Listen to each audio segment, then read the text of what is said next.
This is from Kentucky Cowboy 2.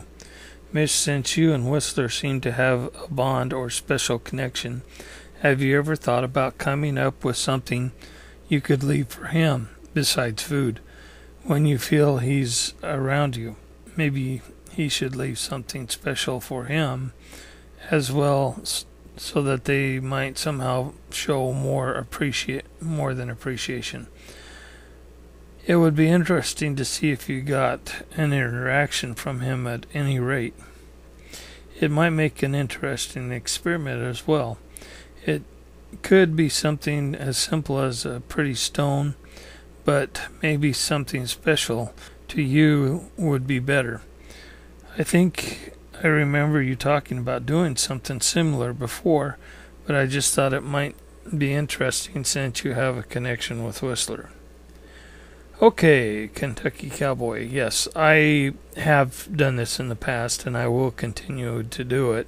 It all started back when I was cooking pork chops in the hot zone, and I heard this kind of like, oh, that smells so good sound. And I was using pine cones because there was a lot of pine cones around, and pine cones are good for keeping the fire constant. I was running around gathering up pine cones and feeding the fire so that I could cook the pork chops.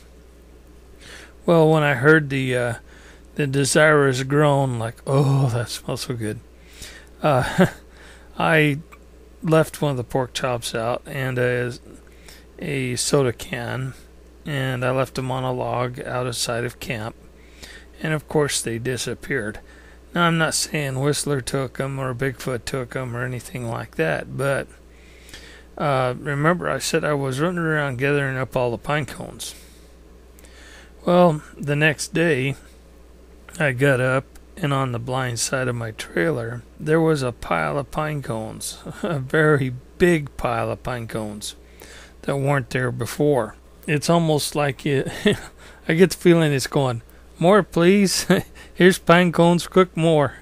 That started it all. I started leaving out different things. Whenever I leave out an item, it may disappear for a little while, but then it comes back. You know, it's not, maybe perhaps they don't want to keep it for a while. Maybe they just want to inspect it out of curiosity and see what it is or what it does. Another particular time I left some sunflower seeds out on the table. They were the kind that have already been shelled, and I put them in the shape of an arrow pointing at my trailer on one of the tables. Well, when I came back by, all those sunflower seeds were gone.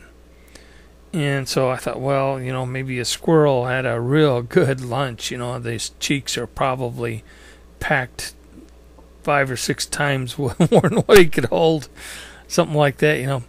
But, you know, I let it go, and the next morning I got up, and on every stump behind my trailer in the blind spot was a pile of black walnuts. Now, these black walnuts have the meat's inside of a shell, which is inside of a husk. Well, these black walnuts had all been husked. There was no husk on them. They were cleaned and prepped and ready for storage. Now, this was in the springtime, which meant this had to come out of somebody's food storage. So, and they had to carry them there. You know, I've still got the black walnuts too. Still have them. So, yes, we do try things from time to time. One of my researchers left out a little plastic flute, and she played it for a while and put it down, and it disappeared. Well, about a year later, I found it about a good distance away, a couple of miles away anyway. You know, it still worked and everything, but I kind of wonder what was the story behind that one.